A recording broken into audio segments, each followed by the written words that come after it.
Welcome to episode 216 of the Boys in the Booth podcast. Happy Canadian Thanksgiving. Cody Abrams and Melbourne back with you for this one. The first week of the NHL season is now in the rearview mirror, and we're going to wrap up our division previews with the Atlantic Division. So, fellas, let's waste no time. Let's get right into it. And Case, we'll go to you first. Who have you got at number one in the Atlantic? Crap. I hate to say it. I absolutely hate to say it. But I have the Toronto Maple Leafs taking this division. I do have the benefit of seeing a few games to start with this ranking, but I think that this team looks really good. I think the forward group is phenomenal.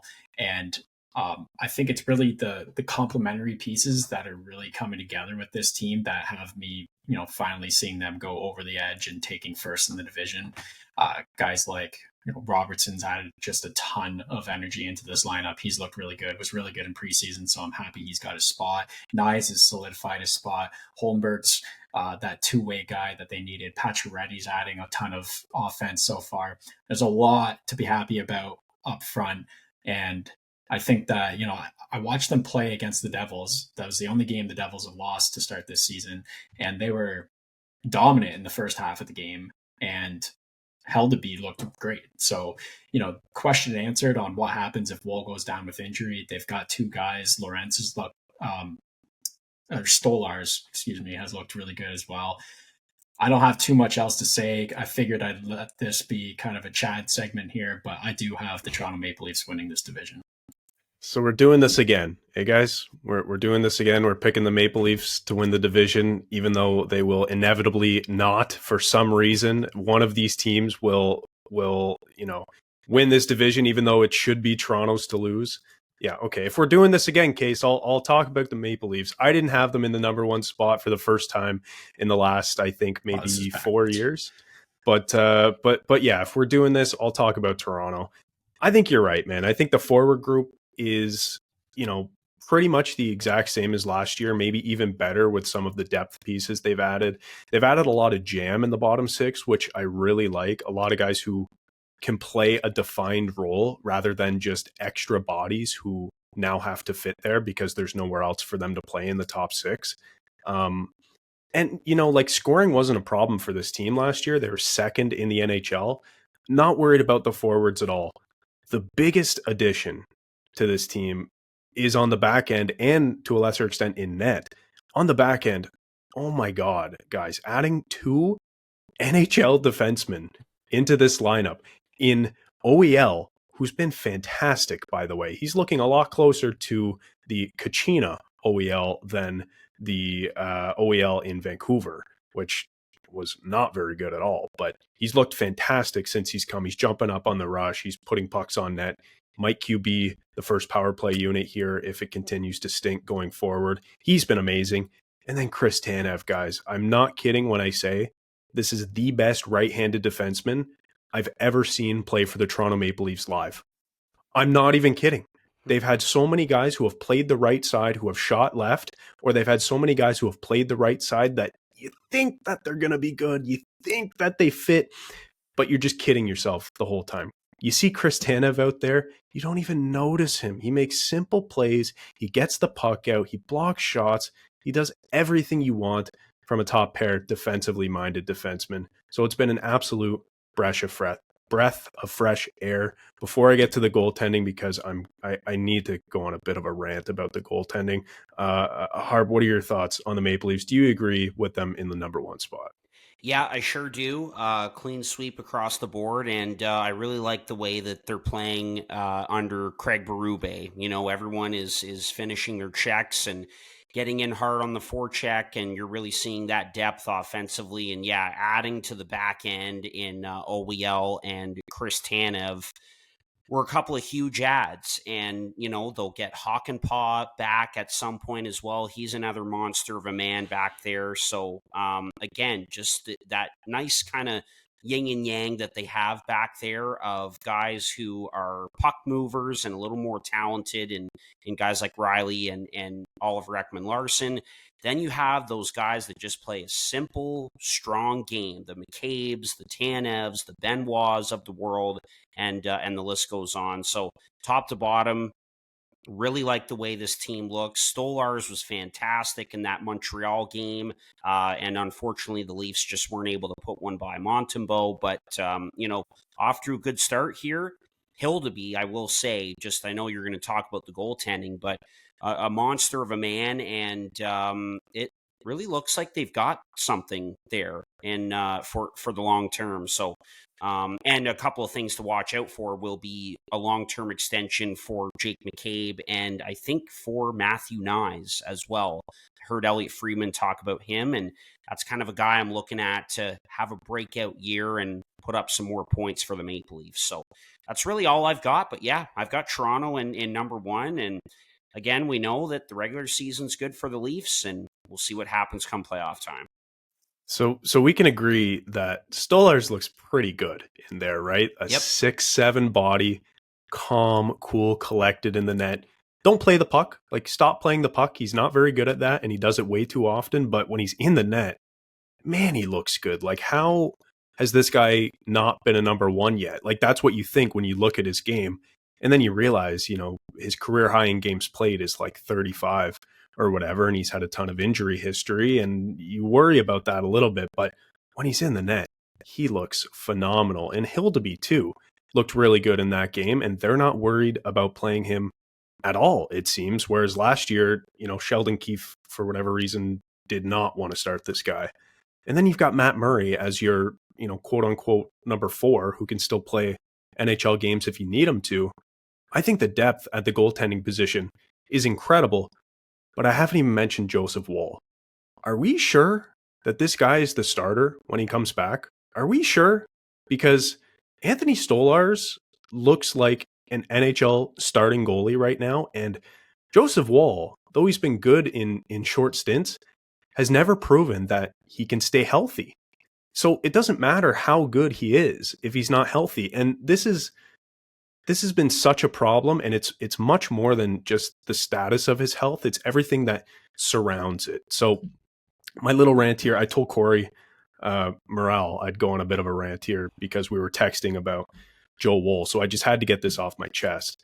The fact is, with Joe Woll, a lot of goalie experts around the league are starting to call him one of the best technical goalies in the league. And that's not me being a homer. That's what a lot of goalie experts are saying. He's really good technically. He moves very efficiently. He's one of the best to do it in the league right now.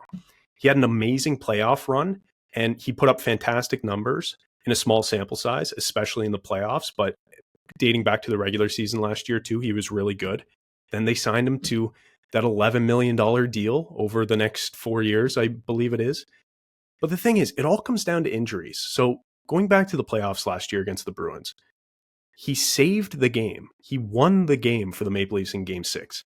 Game 7, the morning of, we find out that he's not starting for the team. There's no explanation as to why he's injured or what's going on. If you look back at that game, the Bruins scored with like a second left, and it looked like Woll sort of overextended, and it didn't look good. So people speculated that might have been where the injury occurred, but there was no information on it, and we didn't know that he wasn't starting until the morning of the game. The exact same thing happened this year on Game 1 of the regular season. A guy who last season missed months and months being injured, then didn't play Game 7, where they ultimately got eliminated. Ilya Samsonov had to start, by the way, who was horrible in the playoffs. Serviceable goalie. I think he's going to be good in Vegas this year, but was not good in the playoffs last year. So then it happens again. And all of a sudden, people are starting to worry. Fans, I'm sure management are starting to worry as well. Can this guy stay healthy? We know he's good, but if he's not healthy, what does it matter? And even in the offseason, Brad Treliving said at a press conference, maybe there's something we can do for Joseph Woll in his training in the offseason to make it so he can stay healthy and be a bit more durable. And then Game 1, he's not starting. Like, I just think it was the craziest thing. And it's the fact that no one heard anything about this aside from Luke Fox, who made one tweet about Woll looking like he got up a bit gingerly at practice a few days before opening night. No one knew about this. And it's becoming a recurring issue where it's this guy, he's hurt when it matters most, and no one knows what's going on. they cited lower body stiffness, and come on, everyone is a little tight. This is the NHL. I don't want to sound like a bit of a boomer here with this take, but do you really, like, if this is your year to be the 1A guy, if you're a little tight, don't you play that game? Because you fear that you're going to lose your starting position to a guy who came in, who's 6'7", who just won the Stanley Cup, who's hungry to be a starting goalie in the league? Like, don't you just feel like you play that game because your career is at stake here? Anyway, that is my rant on Joe Woll. I love the guy. I think he's a fantastic goaltender, but I can't stand fans and media hyping this guy up like he's the second coming of Carey Price. He doesn't play. So until he's playing, Carey Price. Yeah, exactly. Yeah, so maybe he is. Maybe he really is. But he needs a Hart Trophy before then. So I'm sick of hearing everything about Joe Woll. He's a great goalie. I need to see him play. What I've taken away from all of this and in your rant is a question of, is this when you announce that you're turning into a Leafs media member? Because that was the most Leafs media thing I've ever heard. You start by saying that it's not a problem because Stolars and Hildeby have been so great, and then go on to just hammer out the issue at stake that isn't a problem. And that's the most Leafiest thing I've ever heard. You told us this isn't a problem, and then you went off talking about Joseph Woll. Who cares if he's the guy or not if you have two guys playing out of their minds right now? So listen, the team's fine. I like his career. If he wants to be a starter, he's got to play. I hear you. No, for sure. He should be playing, and you think that this internal competition would have him wanting to play injured, even though that's a really bad idea for the long term, I guess. So I hear you. But I love internal competition, and when he does come back, he knows he has to play out of his mind to take back this spot. So at the end of the day, let's continue to not have this be a problem, and but we will talk about it because that's Leafs media. Just to kind of wrap up about the Leafs here, kind of put it in a nutshell why we have them at number one. Meat and potatoes, defense. We love that.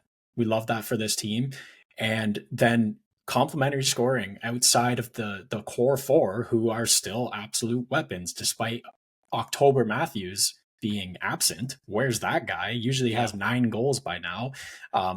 But it doesn't really matter if you have team scoring, team defense, good goaltending. It's just like a recipe for success. And then eventually your stars pop off and score 60 goals. So I like what I see. Yeah, totally. Same here. I think the one weakness for the team will be the 3C spot. I think Holmberg's a good player. You prefer him on the fourth line. I think that's something they'll need to add at the deadline. But team's looking good, man. And I honestly think like this is a really good chance for them to go out there and win the division and get home ice and feel confident going into the playoffs because they've got a good team. Last year was a bit of a slip where and a lot of people, including myself, predicted this going into last season that they might score more, but get scored on a lot more. And that kind of happened. They were, bottom third in the league in terms of their defensive metrics, goals against, expected goals against, all of that. And, so this year you hope that they can get that back up to the top third of the league in terms of goals against, and they figure it out from there. But yeah, so that's wrapping up on the Maple Leafs.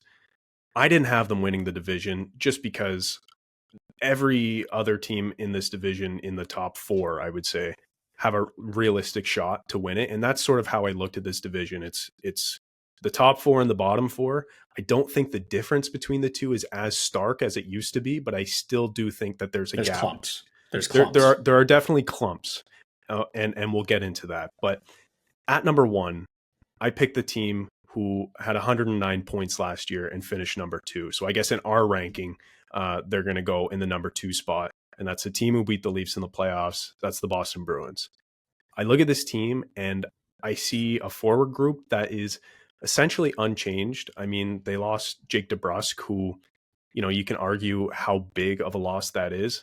In reality, he had 19 goals and 40 points last year in a full season. I think that's replaceable throughout the lineup. You look at their back end, I think they got better. They added Zadorov to that group, which just makes it look that much scarier and more complete. And I didn't even mention them adding Lindholm up front. between the pipes, obviously the whole Jeremy Swayman saga is over now. He's signed. He's the starter. He's the $8.25 million man, and he's going to be expected to play 60 games or so. I picked the Bruins to finish number one because I think they're essentially the same team as last year, maybe slightly better. They didn't lose a lot. They added, and as long as Swayman stays healthy, I think they're going to have a good season. Fair enough. I mean, I did not have them as high as you, but I am a chicken and my rankings are boring. I did have Boston in the top three. I had them third. So the argument's certainly there that any of these four teams can finish first. Boston, especially because, so far to start this season, they've shown that they can score goals and kind of get goals from many different places. And it's been the goals against that's been the issue so far. Well, we know that's the strength of this team, so that's going to correct itself. The drama's over with Jeremy Swayman, so he'll be back to himself as well. God, that was stupid. I couldn't stand that whole thing. Resetting the goalie market won't take 64 million, takes pretty much that. It's like, God, that was just a waste of time. So he's going to be back on track.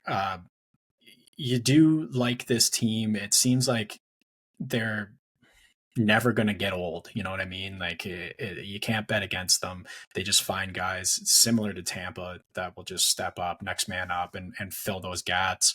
They continue to bring in big fish that always satisfy the need of this team.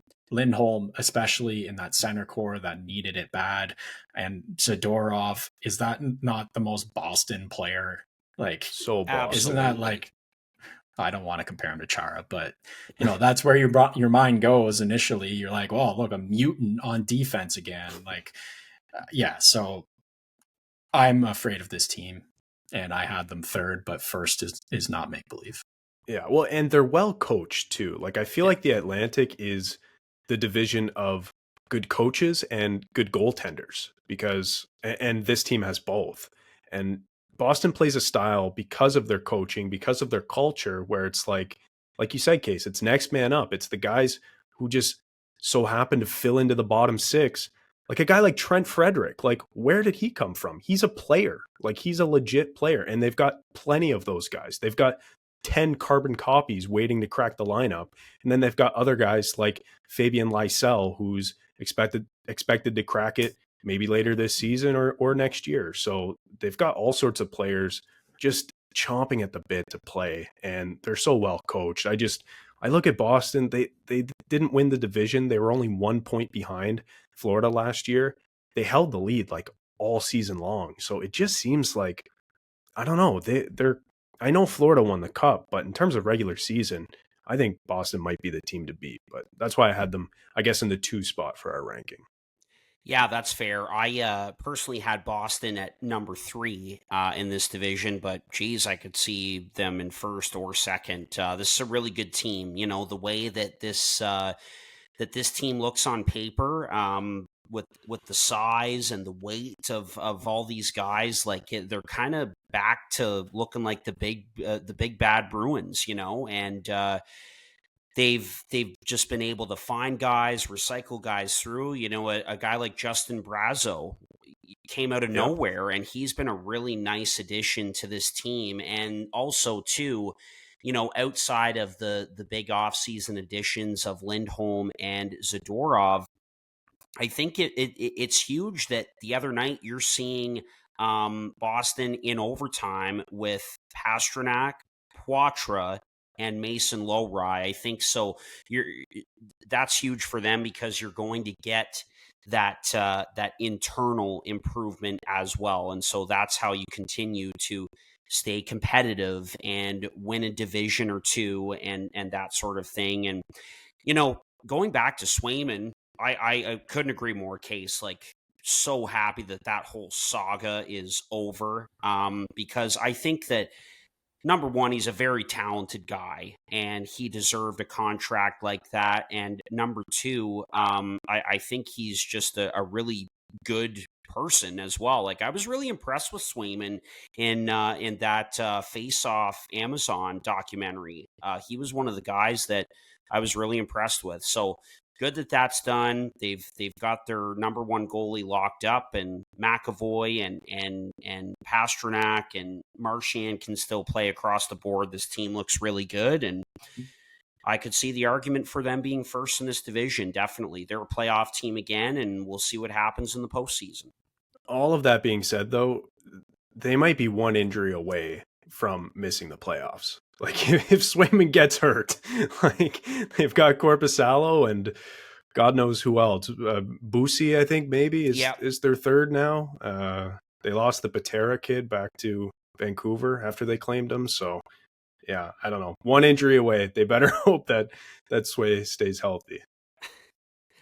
All right, fellas. So I had this team in second, but for the sake of our rankings, I'll have them in third, and that's the defending Stanley Cup champs, the Florida Panthers, who obviously are a little banged up right now, but got a chance to see them in Ottawa at the Sens home opener last week, and this team still looks really good. And again, some new additions and some guys that will have bigger roles this season. Nate Schmidt comes in and gets a goal this weekend in that game against Buffalo. Obviously, Spencer Knight made his first start, and we'll see how he progresses. They've got this defenseman as well, Balinskis, I think is his last name. But anyway, I saw him playing out on the power play.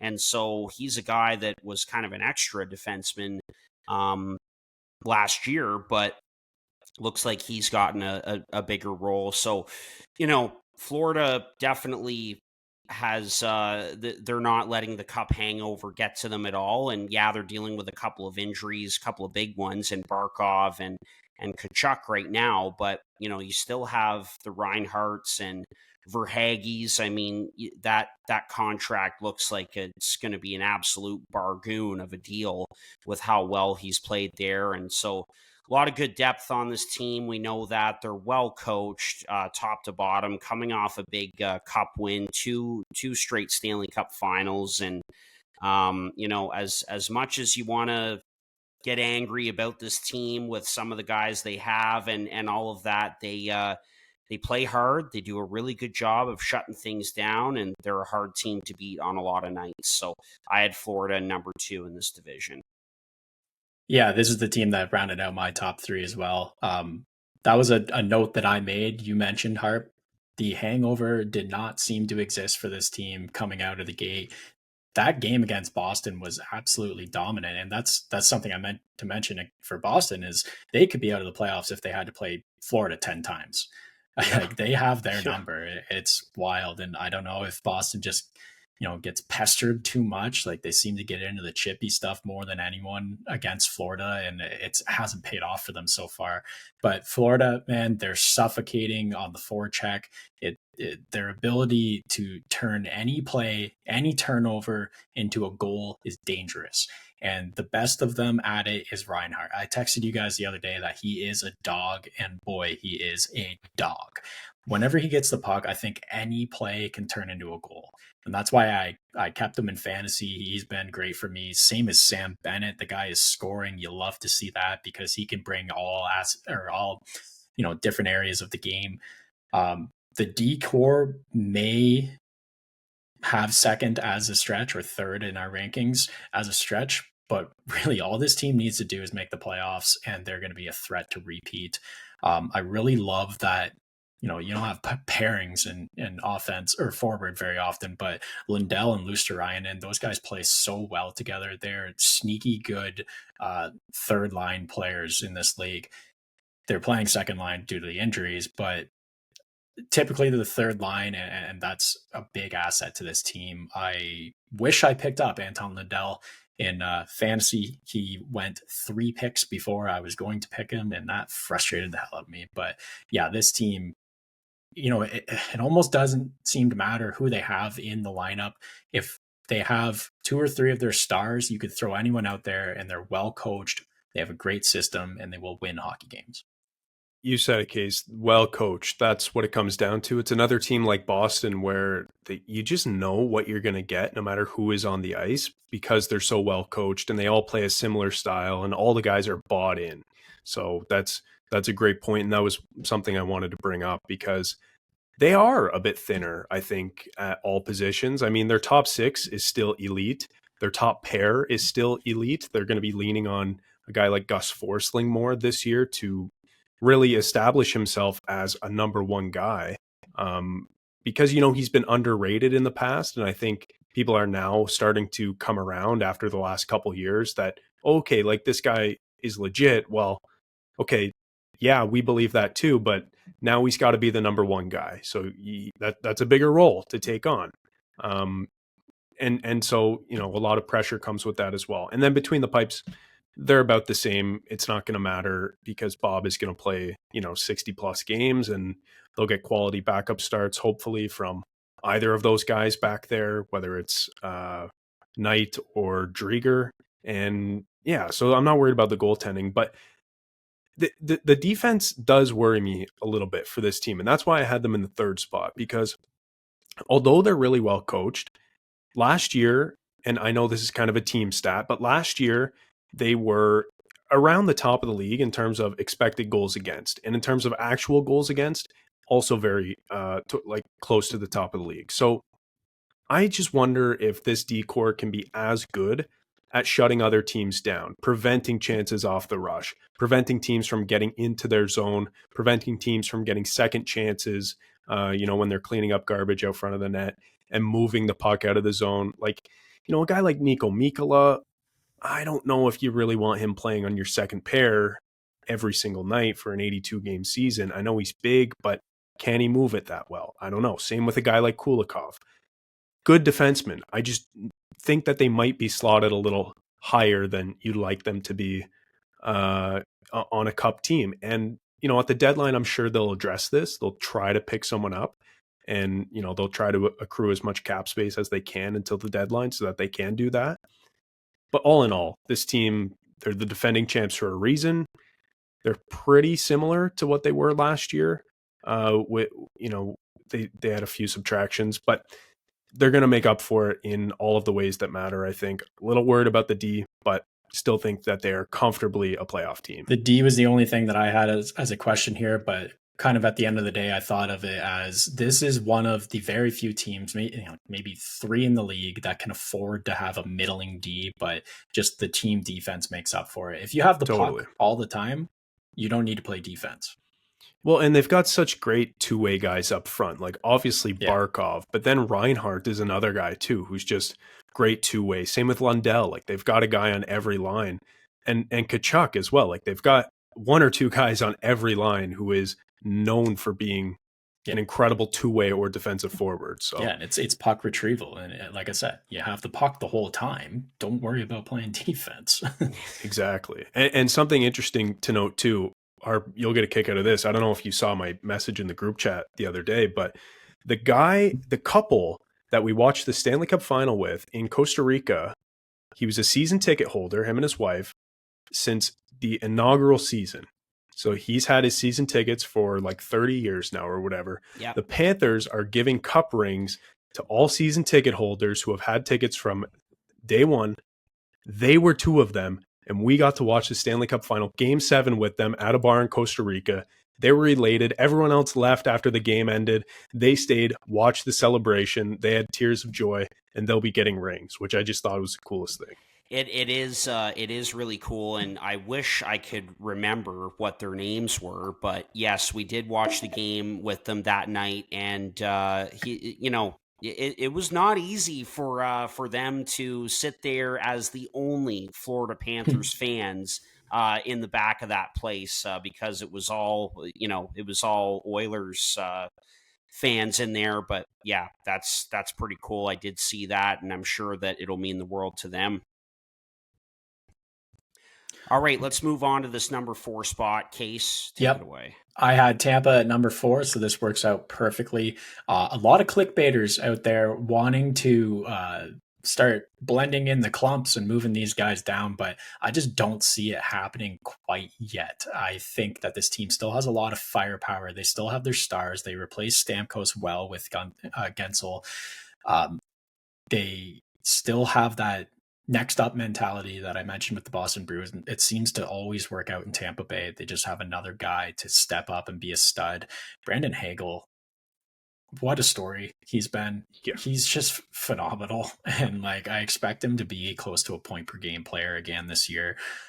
So he's great. They still have that top six that is dangerous. They have a great decor still. We just talked about how we're shocked at the age of JJ Moser because he seems like a much more veteran defenseman back there and fitting in well with Victor Hedman on the top pair. I like the rest of the decor. They still have a stud goalie in net.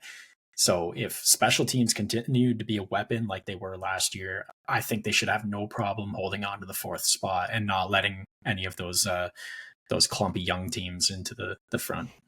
Yeah. Clumpy young teams. We'll go with that moving forward. I like that lingo.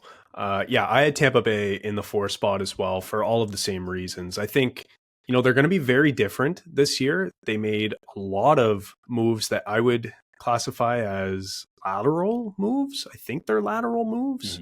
When you really break it down, I think Gensel right now is a better player than Stamkos is, but then you worry about the vibes in the room, that kind of stuff.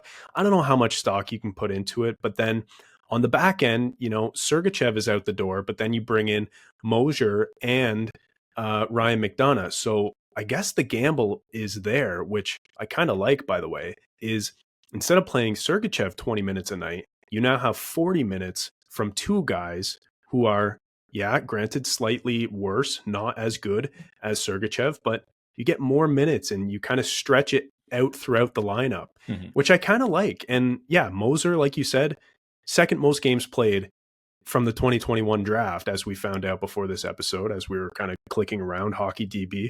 That's pretty crazy. The guy was picked 60th overall, and now he's going to get to prove that he's legit. Like, there's a reason he's played this many games. And so when you look at this lineup, it looks similar, but very different, if that makes sense. Similar in terms of skill set but very different in terms of personnel because of the multiple moves they made. But I think 4 is the right spot for this team.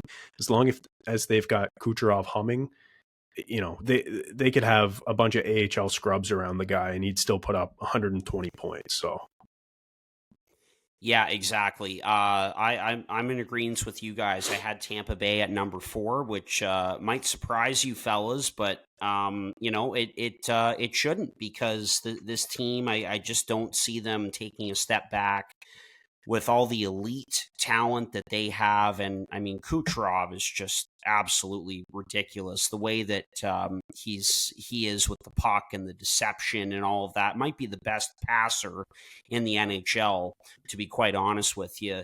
And I do like that Sergachev deal. I think not only is JJ Moser a good defenseman, and you guys know, you've teased me before how much I like Moser, but I think Connor Geekie is going to turn into a very good NHL player as well. And it gives Tampa a younger body who can grow with them, which is really important with how they're a veteran group. But yeah, they have guys that are able to come in and make an impact. The Mitchell Chaffees of the world, he's turned into a pretty good player, and Asimont and some of these guys. I do have a bit of concern with the bottom 6. I think that will need to be something that gets addressed.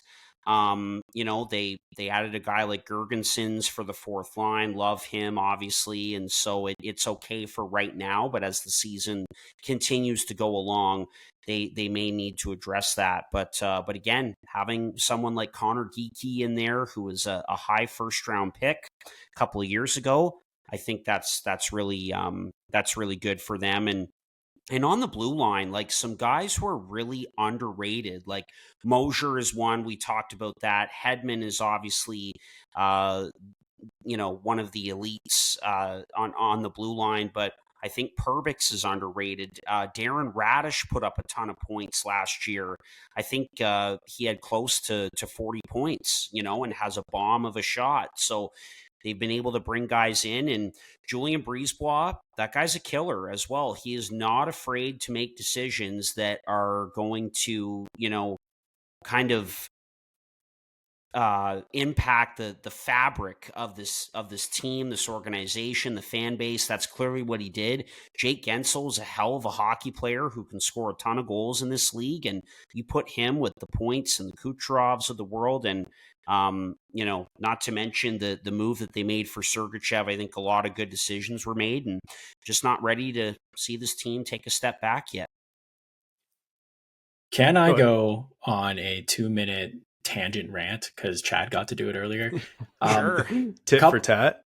A couple episodes, I just thought about it when Harp was talking about JJ Moser, and a couple episodes ago when we were talking about the Utah Hockey Club, I mentioned Sergachev, which is still relevant because we're talking about Tampa here, going over there and being kind of the next stud for that team, maybe the last one since Oliver Ekman-Larsson when he was a stud in Arizona. Someone texted me saying, what about Jakob Chychrun? And I stopped myself and said, yeah, okay, that's fair. And then I went, no, stop. Like, is Jakob Chychrun a stud number one defenseman? Are we going to hang our hat on that? I mean, the guy had a ton of points in Arizona. He scored 18 goals in like 56 games the one season. Yes, yep. I understand that. But when you're playing 25 minutes a night for a basement team and you're the only guy on the back end, yeah, you're going to score some points. He's not been that great defensively for his team. I think he was a minus 30 last year. So that, doesn't point to stud number one defenseman. He scores a lot of goals. He's a bit of a dwinger. We're going to find out if he is a stud in Washington this year. That's my little rant. Let me say one thing in response to that. Yes, maybe he's not a number one defenseman in the league. Like maybe he's not one of the 32 best defensemen in the league. But I still think it's crazy that Ottawa moved on from him. I think their back end looks thin now without him. And you insert him into that lineup and their decor looks a hell of a lot better. So yeah. No, he's great. I'd take him. I'm not going to sit there and say that he is the best defenseman that Arizona's had or is a number one defenseman on a team. I don't know.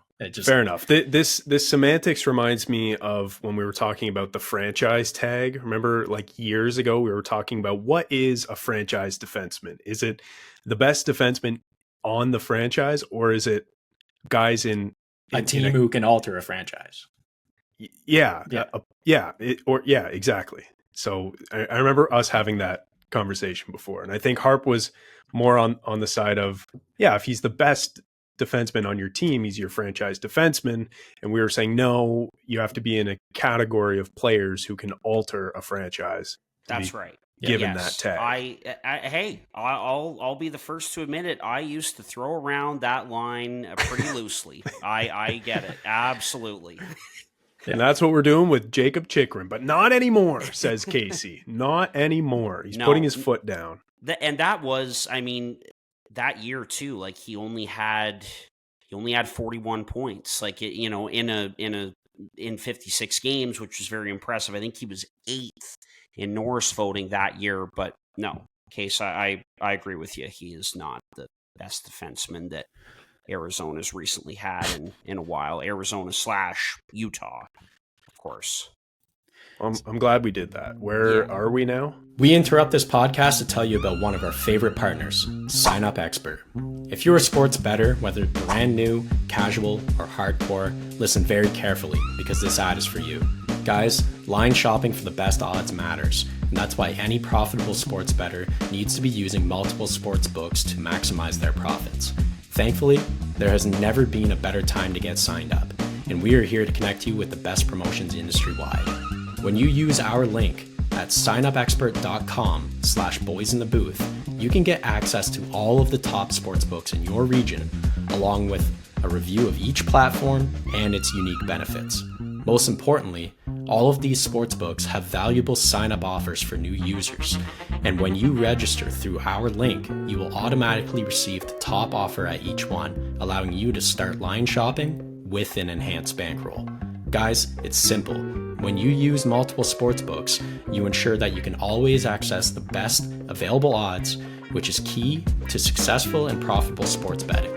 So, if you want to take advantage of these incredible benefits and support our brand at the same time, please consider signing up for your next sportsbook through our link in the description below, signupexpert.com/boysinthebooth. If you're planning on signing up for a new sportsbook anyways, you might as well use our link and support the boys. So, one more time, that's signupexpert.com/boysinthebooth. This podcast is sponsored by SeatGeek, the absolute best ticket app out there. SeatGeek takes the confusion out of buying tickets, making it quick and easy to get the best deals to tickets at your favorite sporting event. SeatGeek does this awesome thing where they score each ticket out of 10 based on its value, so you know whether you're getting a good or a bad deal. Last time I got tickets to see the Devils play, I first saw red tickets. I waited it out, monitored the price in-app, and once I saw green, I pulled the trigger. SeatGeek makes it that easy. And here's the best part. SeatGeek has completely hooked us up.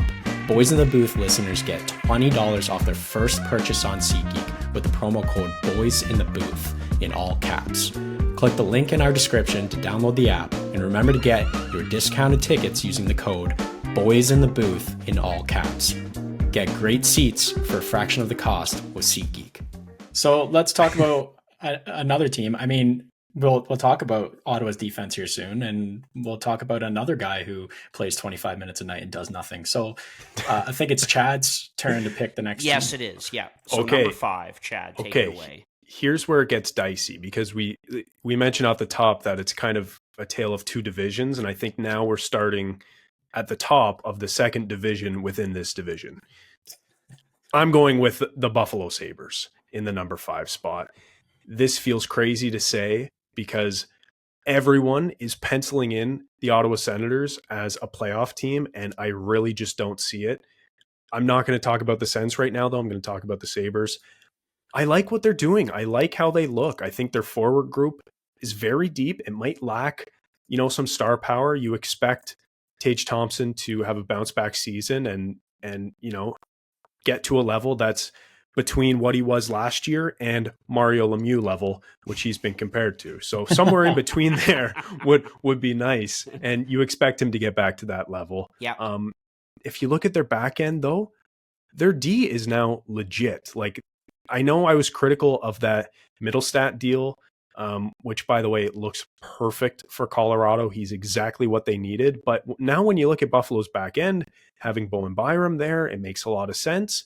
Their top 4 is legit and their bottom pair is adequate. So I think now all of a sudden you're looking at this team and you're thinking, okay, they can defend. And then you look between the pipes. You've got UPL, who had a fantastic season last year, and Devin Levi, who, even though I've been critical of him in the past because there's been so much hype surrounding a 7th round pick who played Junior A in his draft year, he looks legit. And this wasn't just a blip.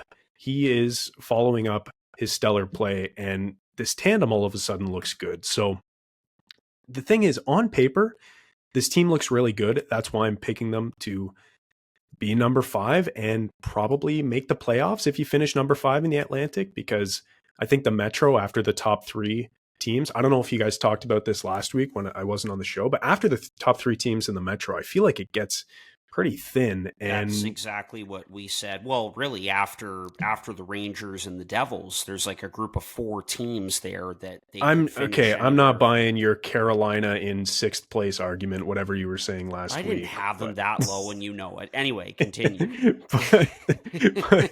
but yeah, I heard that you might put Washington in front of them, and I gasped while listening. but anyway, I think if you're in 5th, you could be a playoff team. I think the Sabres could be a playoff team. They just have to get out of this stage in their franchise where all they know is losing. Like, they just have to find a way to change that culture, because my God, man, like they've got the players. They just need one or two of these young guys to step up and take a hold of this season, take the reins a little bit and run with it. And if, if they miss the playoffs again, I don't know. I might give up all hope, but I think they have a chance this year. That's why I'm picking them to be in number 5. Well, they only have, like, for a lack of a better term, they're like one loser left on this team, and he's their best player. Like, he's the only guy left from that group that just wasn't very good, and it's Rasmus Dahlin. So I think that's a good way to look at it. Is, they're about to turn this corner on a winning mentality, but it's hard to rank this team because there's so much young talent, and that's always a variable going into things. I do also have them at number 5 here, so that was perfectly aligned. Do I think it results in playoffs? I'm not sure yet. I think this team can be a candidate for a very strong power play. They've got some weapons who can shoot the puck up front. They've got those 3 guys who can move the puck well in the back end, Dahlin, Byram, and Owen Power. I'll get to Owen Power here in a second. Yes, you will. Q being this power play. So I think that's going to be something that looks really good. And it's tough. I think that last year it seemed like they rightened the ship on team defense. 2 years ago, it was no bueno. Last year looked better. When you start looking at goals against above expected, it causes some bit of confusion there, because minus 25.49 goals against above expected, you start to think maybe they've got a bit of luck going for them, but then it's hard to look at the teams surrounding them and get a diagnosis out of this, because Winnipeg, Florida, and Boston are the teams just ahead of them. And then right behind them is St. Louis. So it's like, are they outliers? I don't know. So far, it hasn't looked good on the team defense. They have a very high goals expected against so far this season, but I think that that's going to turn around. I think that they've got a lot of guys and they only need half of them to take that step forward, and then they're right there in the playoff hunt once again. Owen Power, man, I drafted him again. Here we go. In fantasy hockey, and I just don't understand what he does. I got to watch more Buffalo hockey, because he can play 25 minutes or 24 and a half minutes in a night and have no points, no shots, no blocks, and no hits. Is he really good at positioning? Is that what it is? He takes away ice and so they can't go near him, or he has a force field. What does he do? Because he's killing me in fantasy hockey. He must be the little thing king out there. I don't know, but I'm really hoping that he can be more than 40 points this year. He's a first overall pick for a reason. He's massive. He's a great skater. It's going to come, but I just love to make that comment all the time. You can play 24 minutes and have no stats. Is weird. Well, I don't know if I said it on the pod or just to you beforehand, but after the draft, the fantasy draft, when I saw you picked him, I was like, really? Again? You complained about this guy all year last year. Yeah. And you did it to yourself. So I don't feel bad for you and your fantasy team. Fair. I get the frustration, but no, he still is a very good defenseman. It's he's 6'6", but he's not there to be a hitter. He's there to transport the puck and to skate well and move it up ice. Can he transport the puck to the guy that scores more often? How much would Sabres fans love him if he just lowered the boom twice a game, once or twice a game? If he just dropped his shoulder into a guy and obliterated him, how much would the blue collar Buffalo fan love that guy? Absolutely. Something I did want to mention before Harp takes a run at his favorite team here is Henry Jokiharju.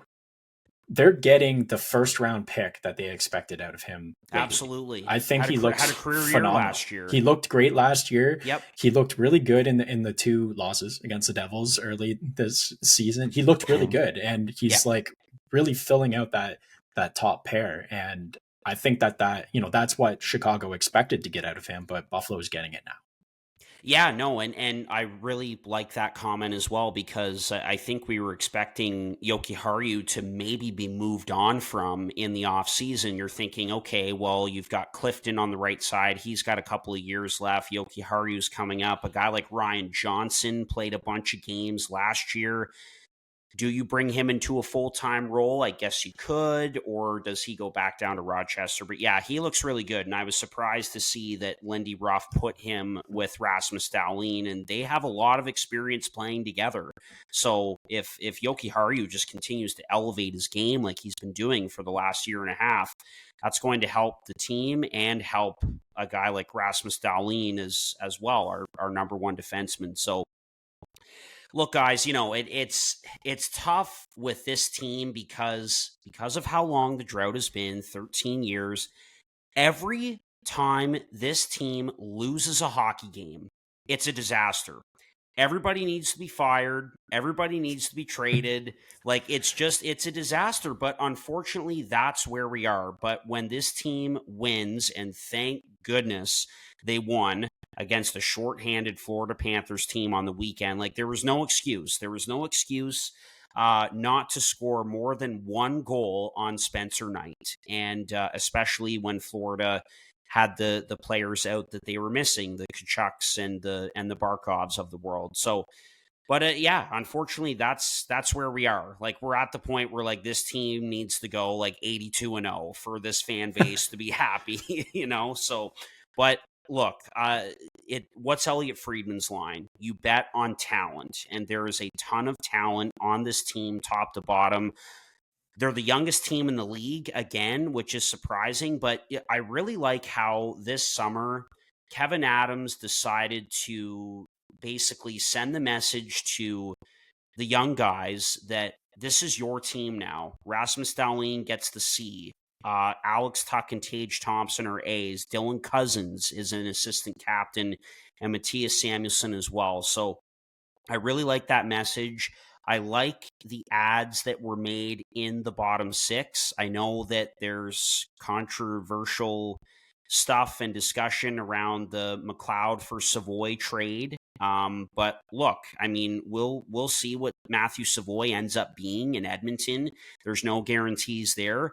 What is a guarantee is the player that Ryan McLeod is today, and he is a very good two-way forward who has a lot of speed.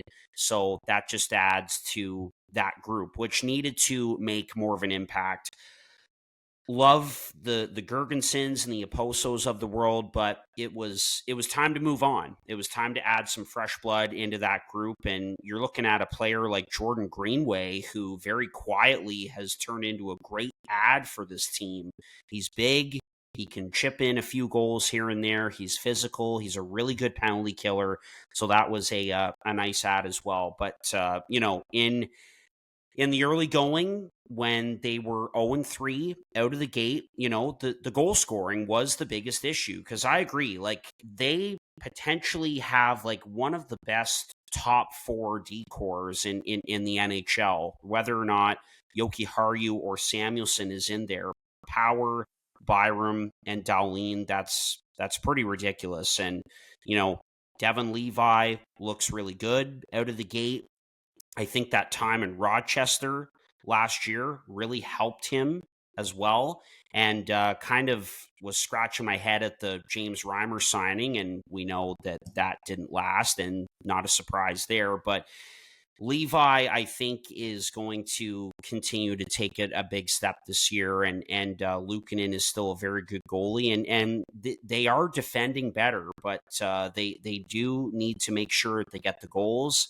And the goal scoring right now has been a bit of the issue, and the power play as well. So, just to wrap it up on this team, who I also had in fifth, and no surprise, and I do, I have to go with my guys and say that they will end up being a playoff team with the offense on the power play. Number 72 can't be. And that one-timer can't be the only option, and he should not be the only option on that power play. So I will say that. And then number 2, no excuse with the talent on this team, with the forward group, that they shouldn't be able to score goals. And a guy who really needs to stay healthy and prove that he can be a 30-goal scorer like we all think he can be is Jack Quinn. That's a guy that I'm really watching out for. And also Peyton Krebs, who we know got in a bit of a scuffle with Rasmus Dahlin today at practice, but Lindy Ruff just said afterwards that boys will be boys, and I don't mind that at all. You hug it out after and apologize, and away you go. But it's that, competitiveness and that fire that you want to see out of this team. And look, it's not the fault of these guys that it's been this long, but they have to kind of exit that out of their mind and just go out and play hockey, because if it doesn't go well, and if this team doesn't make the playoffs, Kevin Adams is out of a job. And that's all I'll say. But looking forward to seeing what happens here the rest of the way. I have them in 5th as well. And here we go again. It's like getting over an ex-girlfriend, boys. And when you finally do, and you're like, you use the Michael Scott line from The Office, I am ready to be hurt again. So here we go. God, Harp, I wanted to ask you about that fight, because is this the 2019 St. Louis Blues where they're just chucking knucks in practice and then they're going to go on to win the cup? Is a coaching change coming as well? Are they going to play an ECHL goalie and ride him all the way to the cup? What's going on here? I wanted to ask about that. And then also, I sent that video to John and he goes, "Thank God someone on this team is showing an ounce of care." Something to that effect. And I was like, you know what? Yeah, good. I'm glad that Dahlin is pissed off that he's part of a losing culture. Go out there and win games. You've got guys to do it. And so, yeah, I'm glad you touched on the fight, because I definitely wanted to bring that up. Nope, don't mind it at all. Again, we'll see what happens going forward. And that Lindy Ruff is going to tell you like it is and wants that competition and that fire, and that's what they need to have. Absolutely. And a player that was involved in that, who needs to really prove himself this season, is Peyton Krebs. So if that can benefit him moving forward, then that's great, because he was a first-round pick and a guy who has kind of been lost in the shuffle a little bit with all the other names that we've mentioned. So looking forward to seeing him. But yeah, here we go again, boys. God. So who's up for number 6? So, is it Harp? Yeah, it looks like it's me for number 6. All right, so 3 teams left here. Sorry if I was a little long on the Sabres there, fellas, but feel like it was warranted. Number 6, I've got the Ottawa Senators, and I think that that is a fair position to put them in. It's funny. It kind of feels the same in some degree. It's been 7 years of no playoffs for this team. And I heard Elliot Friedman mention it today that, after that first game, that big win against Florida, and I was there, everyone's on the bandwagon and riding the Sens and all that. Then they lose to Montreal and everybody's off of it immediately. So we're kind of there with Ottawa too. And obviously that was a crazy game against LA, just an absolute barn burner. But, looking at the Senators, yes, a lot of talent on this team. A healthy Josh Norris makes a huge difference in the forward group, and Shane Pinto playing hockey games makes a big difference as well.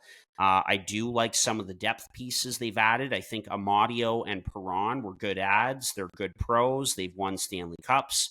So that's all good. The biggest thing that sticks out to me is, yes, this is a weak blue line. Again, I'm still scratching my head at the Chychrun trade, and yeah, we're going back to Chychrun. Chychrun, who was a guy who got traded for a first and 2 seconds a couple of years ago, and goes for Nick Jensen and a third. And it's nothing against Nick Jensen. I think he's a very good defenseman and a good partner for a guy like Thomas Chabot. But I just don't get that deal from the Senators' perspective. But the biggest thing that sticks out to me, and is this sustainable?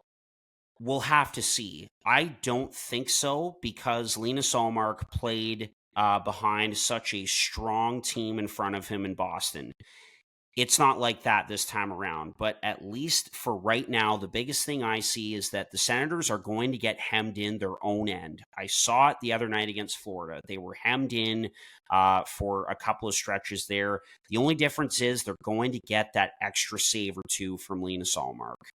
So it's just the question of how long can that be sustained.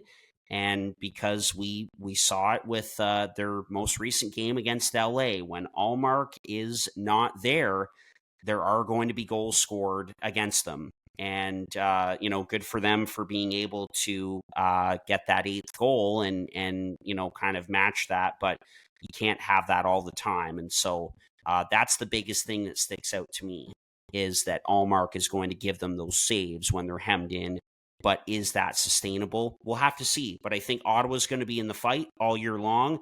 I just don't have enough in me yet to have this team getting into the playoffs. But it's going to be close, and I have them at number 6. Yeah, this team in the offseason addressed their absolute biggest need, and that's what was goaltending. And yet somehow this has been turned into a Linus Ullmark smear campaign of people saying, well, you played in front of a good team. I'm not saying that's exactly what Harp's saying. I'm saying it's what other people are saying. Is he the guy that played in Boston? Well, did everyone forget what he did in Buffalo behind a weak team? He put up phenomenal numbers. He did the same thing behind Boston because they do play good defense, but he's a good goalie too. So Linus Ullmark, that's going to make a huge difference. They had the worst goals against above expected in the entire league by a long shot last year. 34.45 versus 21.34 in second place. That's atrocious. And a lot of people saying, they're bad team D. They weren't great, but 5v5 expected 60, all of that stuff didn't look too bad. It was the goaltending that absolutely screwed this team constantly last year, as well as the injuries and the gambling problems. But bringing in a Vezina goalie is certainly going to help that category. Now, after that, they need to stay healthy, avoid gambling. They need a big season, a bounce back season from Timmy Stu. And so far, he's done that. 39 goals to 18 goals in one season is a big drop off. But if they can get a big season out of him, they're looking even better. There's a lot of positives of this team. So yeah, good goaltending, stay healthy, better team D, consistent scoring. That's a lot. That's a grocery list of things that is needed to happen here. That's what I'm getting at. And that's why I slipped this team at number 6 as well, whereas some people have them at number 4. Yeah, some people have them at number 3, I've seen, and it's like, whoa, like the way that you listen to the fans of the team talk about this team, you'd think they're the 1975 Montreal Canadiens. Like, I know this team can score, but man, you need a full lineup. And just because you have a Vezina caliber goalie, he can only play 60, 65 games tops. Like, you're still going to have to play Forsberg or Sjogard or whoever. And right now, Ullmark is hurt. Like, we don't know how long he's going to be out for, but I don't even, like, I totally missed that. Like, I don't even know what happened. I'm just looking at their lines right now, and he's hurt, and there's no timetable for his return. It says day to day. I don't know how long it's going to be, but if he's not in the net, it's the same team as last year, possibly even worse because of the back end, as we've mentioned. So I don't know. I'm just not as high on this team as a lot of their fans are. And I'm the biggest hater of this team because of the way the fans talk about it. And like, I'm going back to a few years ago, but when they got Claude Giroux, some of the tweets were like, oh, this top 6 is the best in the NHL, or it's at least better than Toronto's. And that just, like, that hit me. That I took that personally. And ever since then, I've just hated the fans and the media that love this team. Number 6 seems about right. Could they make the playoffs? Would I be shocked? No, I wouldn't be shocked if they made the playoffs, but I also don't think they're a lock like a lot of people do, including your favorite guy on the planet, Harp, Elliot Friedman, who thinks that they're a lock to make the playoffs. Yeah. So I don't know. I think number 6 makes a lot of sense. They better hope Ullmark is good, especially because before he even played a single game, they gave him that huge ticket. And so far, I mean, he played well in the game that he played, but who knows going forward? I know he's a good goalie, but I'm kind of with you where it's like, Boston is a team who tends to make goalies look good. Carolina is another team who tends to make goalies look good. I know there are advanced numbers to try to weed out that kind of stuff, but aside from 2 seasons ago when he won the Vesna, like he has not been far and away the best goalie in the league or like consistently top 5. So I hope for Sens fans' sake that he's able to keep it up, but it's a lot of money to tie up into one guy between the pipes when we know that goaltending fluctuates year over year.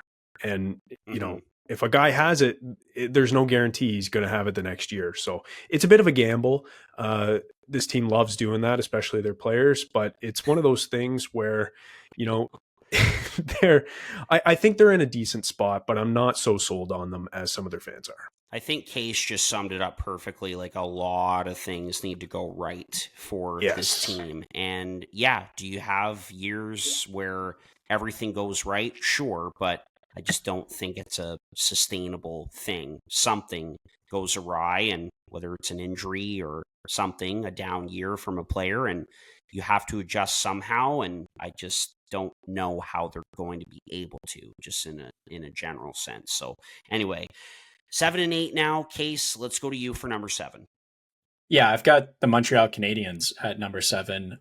It's a damn shame what happened to Patrick Laine, because that's going to hurt. I thought this was really going to accelerate their rebuild. Could have even pushed them out of number 7 and into number 6 in my mind. They're right there. This team's cupboards are absolutely stocked with young players on the cusp of making an NHL, full run team here. And then their best players are all young. Lane Hudson is a magician out there. That a future pairing of Lane Hudson and then Gooley or Reinbacher playing defense for him is something I'm looking forward to watching.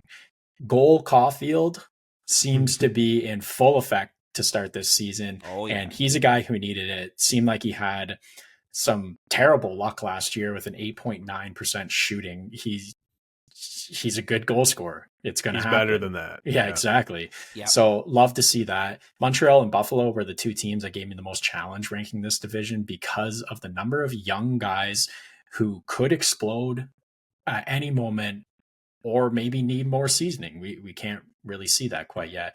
I don't think Montreal's quite there yet, but like Laval is full of young talent. Montreal is full of young talent. They are a pipe ready to burst, and maybe it is this season. Yeah, I think this team is doing it right in terms of their rebuild, and the team who they bumped in our rankings is a team that I look at as not doing it exactly right in Detroit. So we're going to get to them. But yeah, Montreal, dude, Lane Hudson looks like a player. He is moving so fluidly out there. He's deceptive. He's getting in people's heads. You saw the Brady Tkachuk thing the other day where he's mocking him behind the net when Hudson's breaking out. Like, it's great. The one thing about Hudson I will say, though, in the opening game against the Maple Leafs, he was snapping it around. I think he's like a point per game so far to start off the season. But there was a time in that game where, he has the puck on his stick in the corner, and he has his head up, he's doing everything right, he's looking around, and William Nylander, 6 foot, 200-pound William Nylander, a lot bigger than people give him credit for. His 20-pound head. Yeah, well, exactly. Barrels in and just aggressively stick lifts the puck off of him, works it around to the point, and the Habs were hemmed in the zone for like 2.5 minutes the guy was on the ice for. So it's like, there's going to be some growing pains with this guy, especially in his own end, but in terms of offensively, like, he looks incredible. And then, speaking of looking incredible, Sam Montembeault, guys, like, I've liked this goalie for a while. I didn't know I liked him this much. Like, he looks great out there. And in that opening game, although the Leafs maybe didn't make his life as difficult as they could have if they had more traffic out front of the net, a lot of perimeter shots on the guy for his 47 save season opening shutout, he still looked phenomenal and made big saves when he had to. So they've got a real goaltender in him. And I was talking to Adam about this the other day. He's sort of making his case already at the start of this year for Team Canada, whether it's the Four Nations face-off or the Olympics in 2026. Because when you think about the best goalies in Canada right now, first of all, compared to other countries, and we've talked about this, like it's not even close. Like the Russians and the US are loaded at that position and Canada is not. So I came up with like Jordan Binnington, Aiden Hill, maybe Tristan Jarry, Stuart Skinner. Stuart Skinner. Sam Montembeault is in that category with all of those guys now after starting the season great and putting together a decent year last year. So, they're looking good. Obviously up front, they've got a lot of projects, but now they're healthy. They've got Newhook who's healthy and Kirby Dach who's healthy. I call those guys projects because they're unproven, traded from the team that drafted them, and they're both pretty high picks.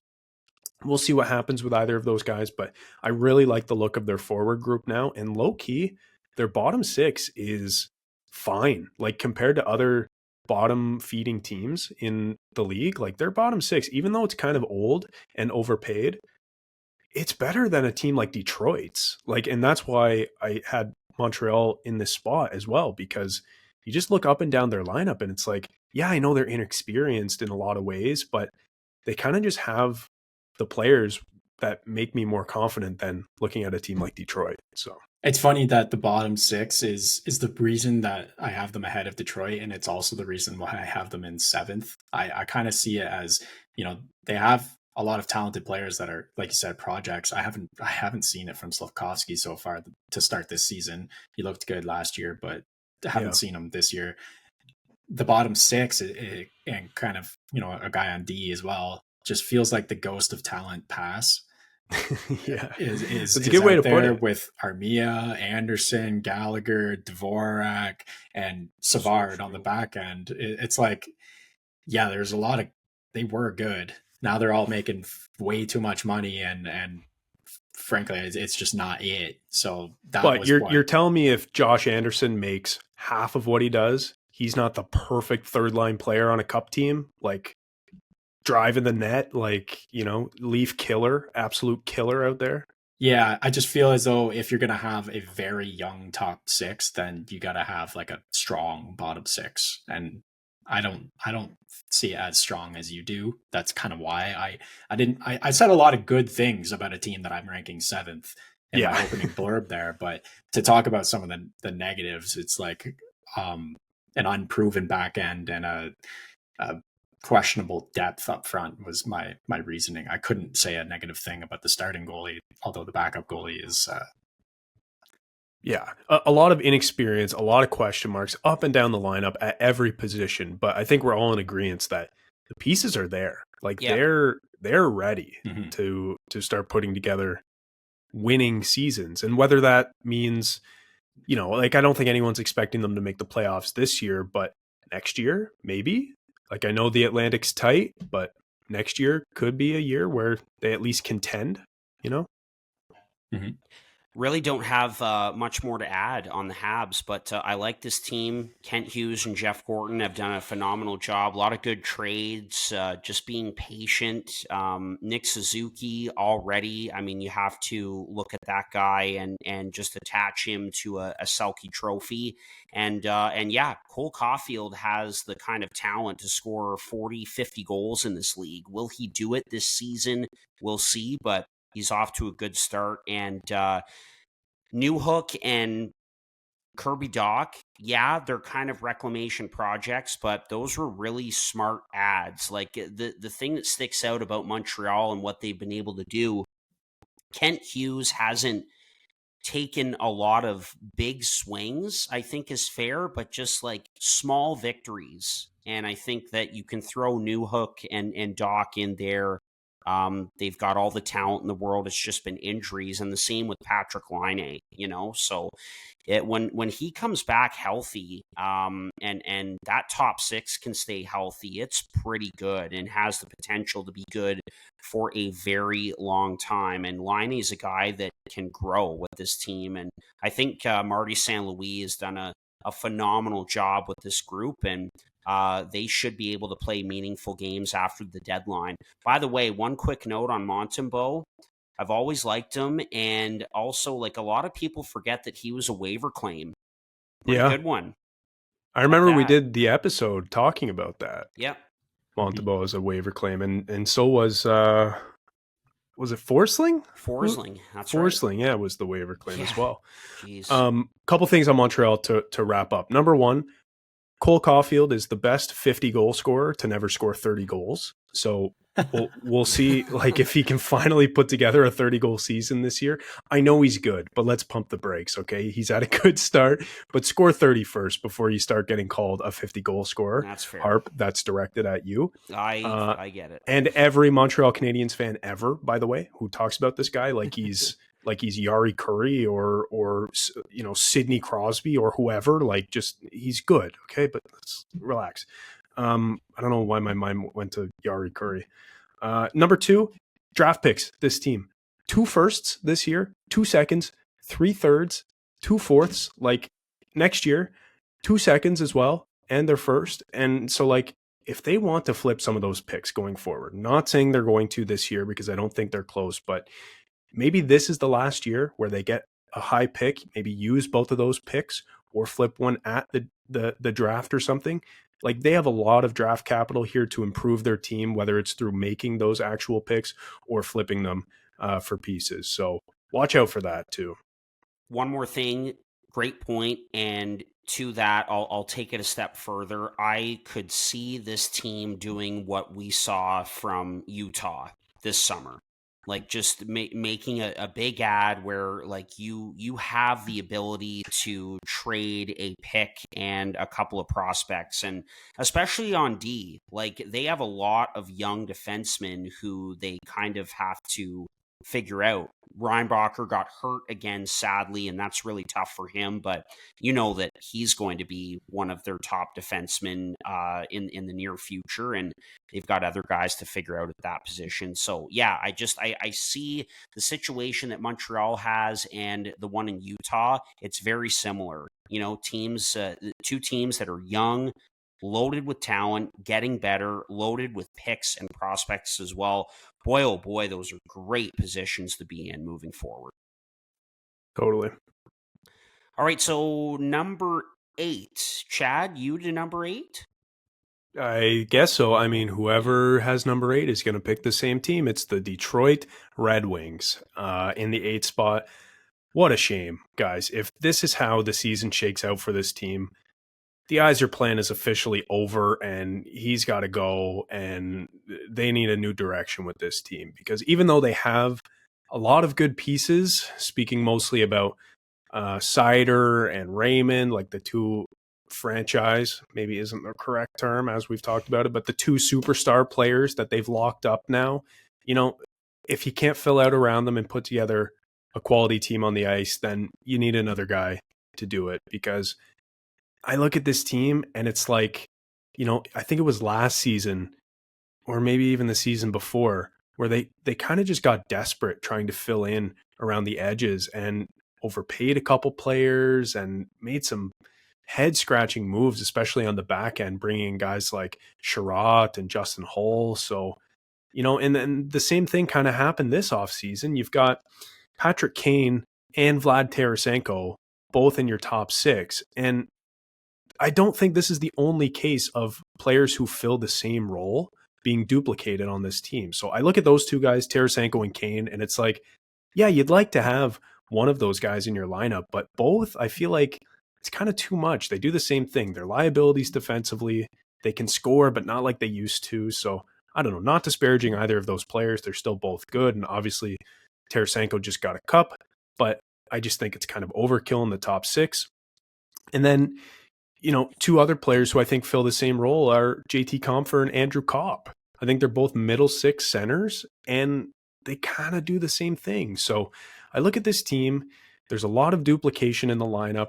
Their back end, outside of Mo Seider, is just horrendous. Like, it's just a bunch of guys. I know Edvinsson is going to be good, but you've got Justin Holl and Oli Mata and whoever, like the list goes on, right? Ben Sherratt, like they just, it doesn't look like how we thought they were going to look at this point in their rebuild. And maybe it's because they never fully bottomed out, like good teams seemingly have to do in their rebuild, and they tried to rush things because of maybe pressure from the market. But yeah, just looking at this team, it's a shame. We thought they were going to be a playoff team by now. but we're picking them to finish last in the division. Yeah, I actually started at number 8 when I did this ranking this time. I've so far I've been going to the top teams in the division, but I started with number 8, and Detroit was the team that came to my mind right away. They led the league in goals for above expected last year. They shot the puck a ton, and it happened to go in the net.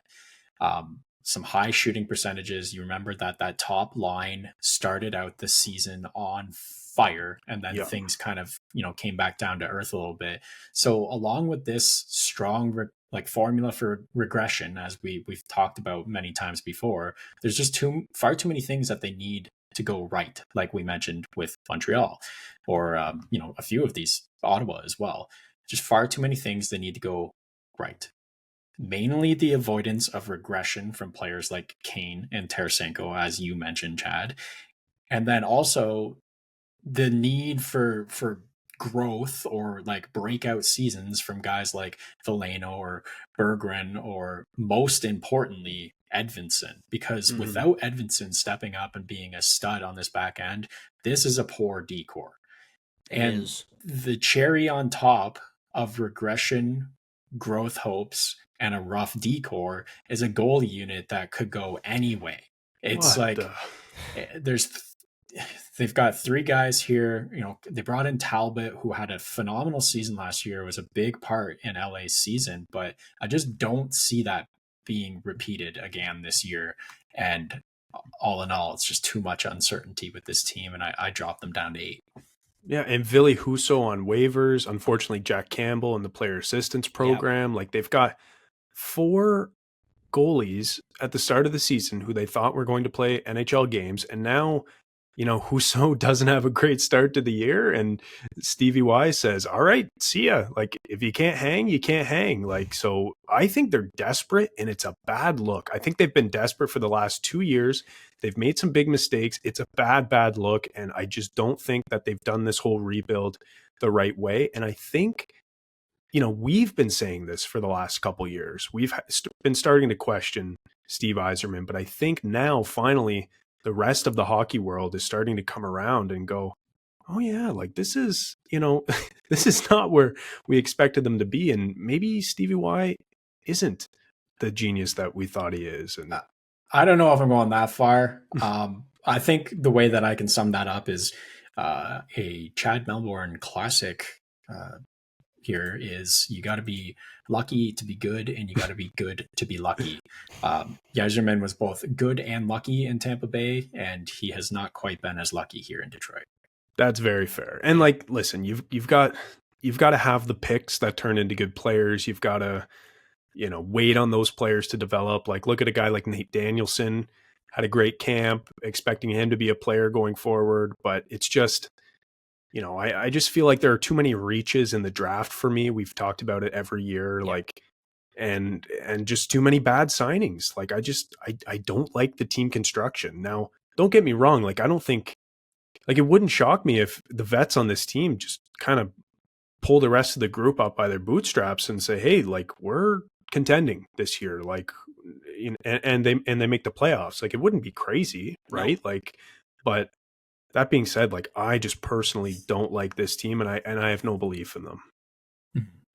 No, fair enough. Not really much more to add on Detroit that hasn't already been said. I had them in number 8. I just looked at, the steps that we think that Buffalo, Ottawa, and Montreal are going to be able to take. And I think that those teams just have more talent on their rosters. And I just couldn't get over how that one summer, like, it just money and term that was thrown out to some of these veteran players. And who knows whether you kind of have a feeling that maybe there was a bit of pressure on Yzerman from ownership. It's like, okay, we've got this new building that we're moving into, Little Caesars Arena, which apparently is just incredible. And we want to make sure that we're kind of speeding this along a little bit and becoming a playoff team. And,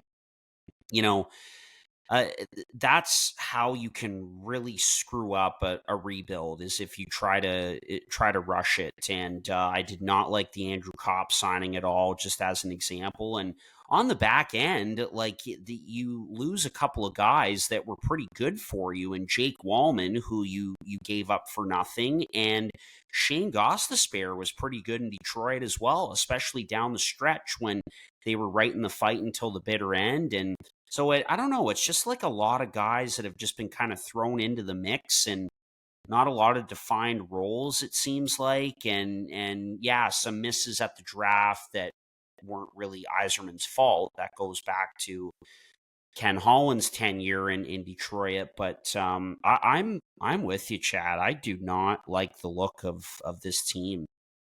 Well, but even like going to the draft, like I said, they didn't really bottom out. Like last year, they picked 15th. The year before, they picked 9th. Before that, it was 8th, and then 6th, and then 4th, and then 6th. So like they haven't really had that top 3 pick. They've never had that top 3 pick. Yeah, And it's a so good it point. just you get good players, but now you're getting guys like Nate Danielson and Axel Sandin Pellikka, who, both of those guys are expected to be good, but they're not there yet because they were later picks and you have to wait on them to develop. Even a guy like Marco Casper has kind of disappointed so far. The list goes on, like Simon Edvinsson. This is the guy you're expecting to step up. And like Kay said, if he doesn't, then that decor just is kind of like, oh Yeah. God. So I think if you look around the league, a lot of teams who picked in similar positions have players who are making an impact by now.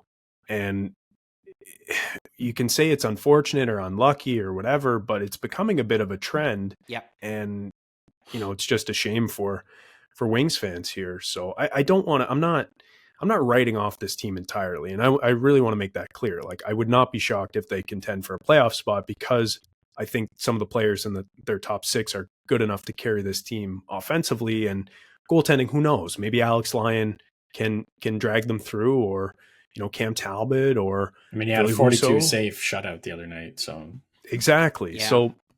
So who knows, right? But there's a lot not to like about this team, unfortunately. No, that's fair. Geez, our good pal Luke Sheridan's not going to be happy with this. Maybe we'll just tell him, not to listen to this one. Yeah, boy, we are not making any friends in Detroit or Windsor or anywhere close. That's right. All right, boys, I think that wraps it up for episode 216. We knew it was going to be a long one talking about the Atlantic, and I just have one question for you guys before we wrap up. Is this division the best in the NHL this season? I think so. The best, like sure. The top 4 teams have been the top 4 teams in this division for the past 5 years have been top 10 teams respectively in the league. But it's never been the top division because it's been so top heavy. But now these bottom 4 teams, like any of them could be good at any minute. So it's and the top 4 teams are still there. Yeah, exactly. Not really regressing. So I would definitely. And like we talked about, like the Pacific used to be really bad. It's getting better now. The Central used to be okay, and it's kind of getting worse now. We talked about. And the Metro, like we said, the top 3 teams, are really good. But then after that, there's kind of some fall off there. So, I would say it used to be the big bad Metro. Like that was. Well, total. And they kind of went through the same thing, right? Where like New Jersey wasn't there yet because they were building, and New York was building. So they weren't there yet. And then at that time, the teams like Washington and Pittsburgh were still like horses. And now Wash and Pitt are starting to fall off a little bit. And Philly's always kind of been up and down, but so they kind of went through that same thing a few years ago. But I would say the Atlantic, there's so much competition in those middle clumps, as we said. Mm-hmm. There we go. On that, we'll wrap. Thanks for listening to all 4 of our division preview episodes. Week 1 of the NHL season is down. Enjoy week 2. Thanks for listening to episode 216. We'll chat with you again next week.